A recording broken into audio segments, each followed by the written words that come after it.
ಇವತ್ತಿನ ಕ್ಲಾಸಲ್ಲಿ ನಾವು ಎಕ್ಸೆಲ್ ಬಗ್ಗೆ ತಿಳ್ಕೊಳ್ಳೋಣ. ಎಕ್ಸೆಲ್ ಅನ್ನೋದು ಮೋಸ್ಟ್ ಇಂಪಾರ್ಟೆಂಟ್ ಸಾಫ್ಟ್ವೇರ್ ಅಂತ ಕರಿತೀವಿ ನಾವು. ಯಾಕೆ ಅಂತಂದರೆ ಇದರಲ್ಲಿ ನಮಗೆ ಕಷ್ಟವಾಗಿರೋ ಕೆಲಸನ ಈಸಿಯಾಗಿ ಮಾಡ್ಕೋಬೋದು, ಮತ್ತು ಇದನ್ನು ಯೂಸ್ ಮಾಡಿದಿರೋ ಜಾಗನೇ ಇಲ್ಲ. ಯಾಕಂತಂದರೆ ತುಂಬ ಯೂಸಸ್ ಇದೆ ಎಕ್ಸೆಲ್ನಿಂದ.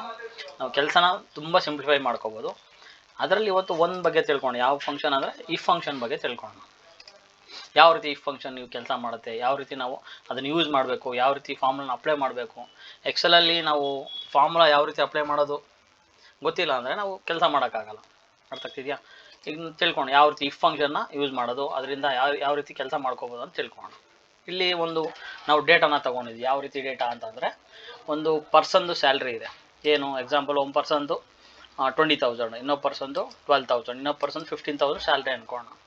ಅವ್ರಿಗೆ ನಾವೇನು ಮಾಡಬೇಕು? ಪ್ರೊಫೆಷ್ನಲ್ ಟ್ಯಾಕ್ಸ್ ಕಟ್ ಮಾಡಬೇಕು. ಯಾವ ರೀತಿ ಕಟ್ ಮಾಡಬೇಕು ಅಂತಂದರೆ, ಯಾರಿಗೆ ಸ್ಯಾಲ್ರಿ ಅನ್ನೋದು 10,000 ಮೇಲೆ ಇರುತ್ತೋ ಅವ್ರಿಗೆ ನಾವು 500 ಟ್ಯಾಕ್ಸ್ನ ಕಟ್ ಮಾಡಬೇಕು. ಯಾರಿಗೆ ಸ್ಯಾಲ್ರಿ ಅನ್ನೋದು 10,000 ಬಿಲೋ 10,000 ಇರುತ್ತೋ ಅವ್ರಿಗೆ ನಾವು 3,000 ಟ್ಯಾಕ್ಸ್ ಅಂತ ಕಟ್ ಮಾಡಬೇಕು. ಅಂದರೆ ಪ್ರೊಫೆಷ್ನಲ್ ಟ್ಯಾಕ್ಸ್ ಕಟ್ ಮಾಡಬೇಕು. ಅಂದರೆ ಇಲ್ಲಿ ನಮ್ಗೆ ಏನು ಬರಬೇಕು? ಇಲ್ಲಿ 20,000 ಇದೆ ಅಂತಂದರೆ ಇಲ್ಲಿ 500 ಬರಬೇಕು. ಯಾಕೆ ಅಂತಂದರೆ ಇಲ್ಲಿರೋ ಒಂದು ಸ್ಯಾಲ್ರಿ ಅನ್ನೋದು ಒಂದು 10,000 ಮೇಲೆ ಇದೆ. ಇಲ್ಲಿ ಬಂದಾಗ ಅವ್ನ ಸ್ಯಾಲ್ರಿ ಇಲ್ಲೂ ಕೂಡ ನಮಗೆ 500 ಕಟ್ ಆಗಬೇಕು. ಯಾಕೆ ಅಂದರೆ ಅವ್ರು 10,000 ಮೇಲೇ ಇದೆ ವ್ಯಾಲ್ಯೂ. ಇಲ್ಲಿ ಬಂದಾಗಲೂ 10,000 ಮೇಲೆ ಇರೋದ್ರಿಂದ 500 ಕಟ್ ಆಗಬೇಕು. ಇಲ್ಲಿ ಬಂದಾಗ ಅವ್ನ ಸ್ಯಾಲ್ರಿ ಅನ್ನೋದು ಬಿಲೋ 10,000 ಇರೋದ್ರಿಂದ ಇಲ್ಲಿ ನಮಗೆ 300 ಬರೋ ಅದೇ ಕಂಡೀಷನ್ನು. ಇದನ್ನೇ ಯಾವ ರೀತಿ ನಾವು ಈ ಫಂಕ್ಷನ್, ಈಗ ನಾವು ಥೌಸಂಡ್ಸ್ ಆಫ್ ಎಂಪ್ಲಾಯೀಸ್ ಇದ್ದಾರೆ, ಅವ್ರಿಗೆಲ್ಲ ಏನು ಮಾಡಬೇಕು? ಪರ್ಸನಲ್ ಟ್ಯಾಕ್ಸ್ ಅನ್ನೋದು ಕಟ್ ಮಾಡಬೇಕು. ಎಷ್ಟು, ಯಾವ ರೀತಿ ಕಟ್ ಮಾಡಬೇಕು? ಯಾರಿಗೆ 10,000 ಮೇಲೆ ಇರುತ್ತೋ ಅವ್ರಿಗೆ 500 ಕಟ್ ಮಾಡಬೇಕು. ಯಾರ್ದು 10,000 ಕೆಳಗಡೆ ಇರುತ್ತೆ ಸ್ಯಾಲ್ರಿ ಅನ್ನೋದು ಅವ್ರಿಗೆ ನಾನು ಮಾಡಬೇಕು 3,000 ಕಟ್ ಮಾಡಬೇಕು. ಯಾವ ರೀತಿ ನಾವು ಫಾರ್ಮುಲಾ ಯೂಸ್ ಮಾಡ್ಕೊಂಡು ಕಟ್ ಮಾಡೋದು ತಿಳ್ಕೋಣ. ನಾವೇನು ಮಾಡ್ತೀವಿ? ಯಾವುದೇ ಒಂದು ಫಾರ್ಮುಲಾ ಎಕ್ಸೆಲ್ ಅಪ್ಲೈ ಮಾಡೋದಕ್ಕಿಂತ ಮುಂಚೆ ಇದಕ್ಕೋಷ್ಟು ನಾವು ಸ್ಟಾರ್ಟ್ ಮಾಡ್ತೀವಿ. ಆಮೇಲೆ ಫಂಕ್ಷನ್, ಈಗ ಯೂಸ್ ಮಾಡ್ತಿರೋ ಫಂಕ್ಷನ್ ಯಾವುದಪ್ಪ ಅಂದರೆ ಇಫ್ ಫಂಕ್ಷನ್. ಇಫ್ ಅಂದರೆ ಏನು? ಆದರೆ ಅಂತ. ಆ್ಯಕ್ಚುಲಿ ಮೀನಿಂಗ್ ಏನಪ್ಪ ಅಂದರೆ ಇಫ್ ಅಂದರೆ ಆದರೆ ಅಂತ. ಇಲ್ಲಿ ಇವಾಗ ಏನಾದರೆ ನಮಗೆ 500 ಬರಬೇಕು, ಏನಾದರೆ ನಮ್ಗೆ 300 ಬರಬೇಕು ಅಂತ ಅಂದರೆ, ನಮಗೆ ಇಲ್ಲಿ ಸ್ಯಾಲ್ರಿ ಅನ್ನೋದು ಎಬೋ 10,000 ಇದ್ದರೆ ಏನು ಬರಬೇಕು? 500. ಬಿಲೋ 10,000 ಇದ್ದರೆ 300. ಫಂಕ್ಷನ್ ಹಾಕಿದ್ದೀನಿ ನಾನು, ಈಸ್ ಈಕ್ವಲ್ ಟು ಇಫ್ ಅಂತ ಹಾಕ್ಬಿಟ್ಟು ಫಸ್ಟ್ ಕಂಡೀಷನ್ ಕೊಡಬೇಕಂದ್ರೆ ಯಾವ ರೀತಿ ನಮ್ಮ ಬ್ರೈನಲ್ಲಿ ಕೆಲಸ ಮಾಡುತ್ತೆ ಫಸ್ಟ್ ನೋಡ್ತೀವಿ. ನಮ್ಮ ಬ್ರೈನು ಅಷ್ಟೇ. ಫಸ್ಟ್ ನಾವು ಬ್ರೈನಲ್ಲಿ ನೋಡ್ತೀವಿ 10,000 ಆಗಿದ್ರೆ ಏನಂತ ಹೇಳ್ತೀವಿ? 500. ಬ್ರೈನಲ್ಲೇ ಕ್ಯಾಲ್ಕುಲೇಷನ್ ಮಾಡಿಕೊಂಡು 500 ಅಂತ ಹೇಳ್ತೀವಿ.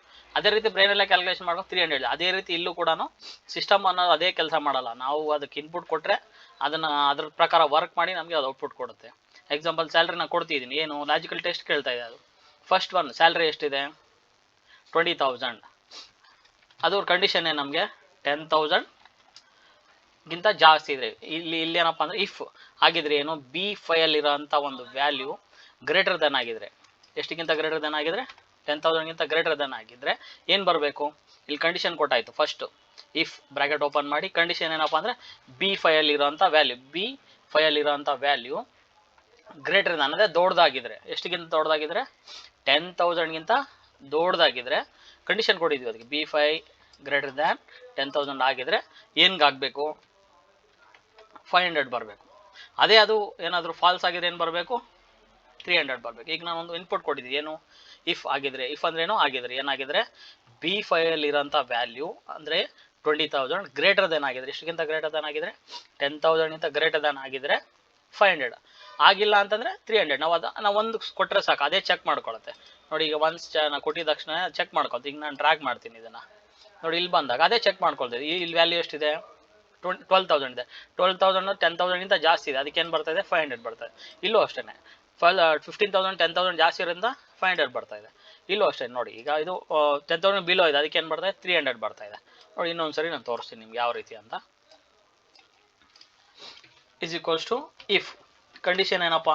ನಮ್ಗೆ ಯಾವಾಗ ಗೊತ್ತಾಗುತ್ತೆ ಅದು ಅಲ್ಲಿ 300 ಬರಬೇಕು 500 ಬರಬೇಕು ಅಂತ ಯಾವಾಗ ಗೊತ್ತಾಗುತ್ತೆ ಅಂದರೆ, ಎಲ್ಲಿರೋ ವ್ಯಾಲ್ಯೂ B5 ಇರೋ ವ್ಯಾಲ್ಯೂ ಗ್ರೇಟರ್ ದೆನ್ ಆಗಿದೆ, ದೊಡ್ಡದಾಗಿದ್ರೆ, ಎಷ್ಟಕ್ಕಿಂತ?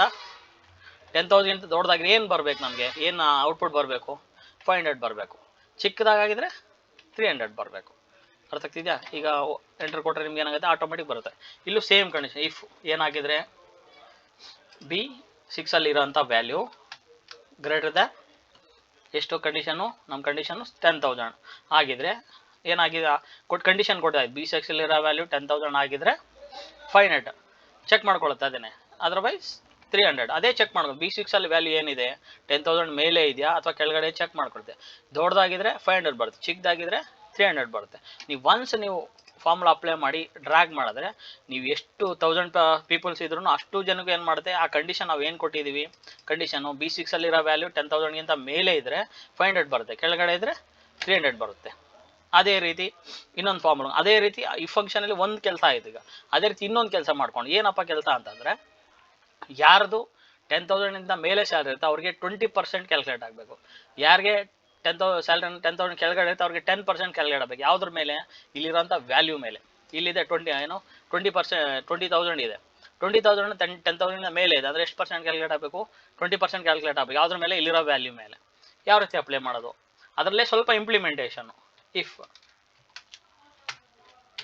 ಏನು ಕಂಡೀಷನ್ ಸೇಮ್, B14 ಇರೋಂಥ ವ್ಯಾಲ್ಯೂ ಏನು ಕಂಡೀಷನು ಸೇಮ್ 10,000 ಆಗಿದ್ರೆ ಏನಾಗಬೇಕು, ಈಗ ಅಲ್ಲಿ ಏನಾಯಿತು ಅಂತಂದರೆ ಇಲ್ಲಿ ಬಂದಾಗ ನಾವು ಫಸ್ಟ್ ಫಾರ್ಮುಲಾಗೆ ಬಂದಾಗ ಇಲ್ಲಿ ನಾವು ಕೊಟ್ಟಿದ್ದೇನು, B5 ಇರೋ ವ್ಯಾಲ್ಯೂ 10,000 ಮೇಲೆ ಇದ್ದರೆ 500, ಅದರ್ವೈಸ್ 300. ಅದೇ ರೀತಿ ಇಲ್ಲಿ ಏನಪ್ಪ ಕಂಡೀಷನ್ ಅಪ್ಪ ಅಂದರೆ 10,000 ಮೇಲೆ ಇದ್ದರೆ 20% ಕ್ಯಾಲ್ಕುಲೇಟ್ ಆಗಬೇಕು, ಕೆಳಗಡೆ ಇದ್ದರೆ 10% ಕ್ಯಾಲ್ಕುಲೇಟ್ ಆಗಬೇಕು. ಅದನ್ನೇ ಸ್ವಲ್ಪ ಇಂಪ್ಲಿಮೆಂಟೇಷನ್ ಮಾಡುವ. ಇಫ್ ಏನು ಕಂಡೀಷನ್ ಸೇಮ್, B14 ವ್ಯಾಲ್ಯೂ 10,000ಗಿಂತ ಮೇಲೆ ಇದ್ರೆ ಏನು ಕೆಲಸ ಆಗಬೇಕು, ಅಲ್ಲಿ 500 ಆಯಿತು. ಈಗ ಇಲ್ಲಿ ಏನು ಕೆಲಸ ಆಗಬೇಕು ನಮಗೆ, ಇಲ್ಲಿರೋ ವ್ಯಾಲ್ಯೂ ಮೇಲೆ, ಯಾವುದ್ರ ಮೇಲೆ, B14 ಮೇಲೆ ಎಷ್ಟು ಪರ್ಸೆಂಟು, 20% ಕ್ಯಾಲ್ಕುಲೇಟ್ ಆಗಬೇಕು. ಸಪೋಸ್ ಕಡಿಮೆ ಇತ್ತು ಅಂದರೆ ಯಾವುದ್ರ ಮೇಲೆ, B14 ಮೇಲೇ ಎಷ್ಟು ಪರ್ಸೆಂಟ್ ಕ್ಯಾಲ್ಕುಲೇಟ್ ಆಗಬೇಕು, 10% ಕ್ಯಾಲ್ಕುಲೇಟ್ ಆಗಬೇಕು. ಅವಾಗ ಅದು ಚೆಕ್ ಮಾಡ್ಕೊಳ್ಳುತ್ತೆ. B14 ಅಲ್ಲಿರೋ ವ್ಯಾಲ್ಯೂ 10,000ಗಿಂತ ಮೇಲೆ ಇದ್ದರೆ ಏನು ಕೆಲಸ ಮಾಡುತ್ತೆ, B14 ಮೇಲೆ 20% ಮಾಡುತ್ತೆ, ಇಲ್ಲಾಂದರೆ B14 ಮೇಲೆ ಏನು ಮಾಡುತ್ತೆ, 10% ಮಾಡುತ್ತೆ. ಇನ್ನೊಂದು ಚೆಕ್ ಮಾಡುವ. ಇಫ್